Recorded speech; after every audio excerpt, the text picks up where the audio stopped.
Today I'm going to show you how to attach a D-ring to a picture frame.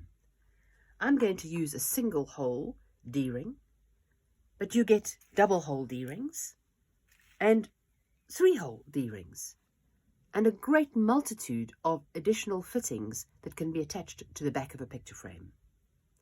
The decisions I make about which ones to choose are dependent on the size and the weight and the dimensions. So if it's a long skinny picture that's going to hang landscape, then I might put a strap or 2 straps on either end and no cord at all. But today I'm going to use a single hole D-ring, and I'm going to put it on the side of the picture frame, a third of the way down. Now these single hole D-rings have a flat side to them and a slightly raised side, and I put the flat side against the wood so that as gravity will tend to pull it around, it can move freely, so that the cord will actually hang up towards the hook and then back down to the other D-ring. Now a third of the way down, the length here is 54, and I will mark that then at 18 centimeters down, and I'll do the same on the other side. For most of the pictures we work a third of the way down, but you can sometimes make decisions to change that depending again on the size of the picture as to whether you might go a quarter of the way down. So I'm going to place my D-ring on the wood and make a pencil mark there. And now I have a choice. I'll do the same on this side. I have a choice of instruments that I use because I need to make a pilot hole. So I don't just start screwing immediately into the wood. My preference is to use this lovely old hand drill. I have a drill piece and I have a little piece of tape on that drill piece to allow me to not go further down into the wood than I should do. So if I'm going to go into very shallow wood, I might move that tape a little lower. So I really like using this little hand drill. I feel as though I have control over that.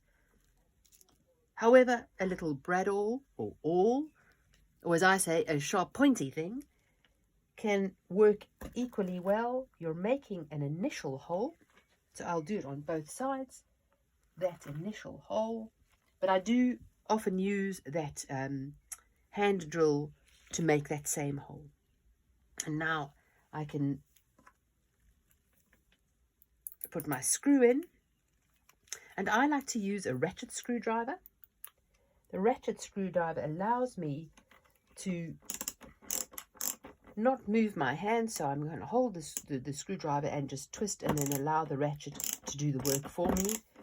Some framers prefer to use a electric or a battery operated drill, hand drill, power screwdriver should I say. And again, if I'm doing lots of frames and there are bigger frames and I've got a lot of screws to put in, then I do use a battery operated screwdriver. But I've used this one for years and it works, does just the trick for me. The most common question I get from people is how tight or loose should this be? And I think they need to be fairly firm.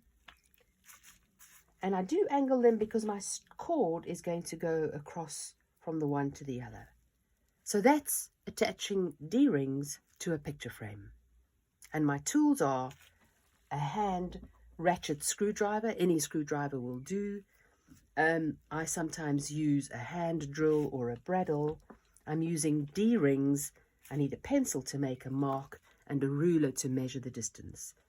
And I do have a battery operated hand screwdriver that I use on occasion.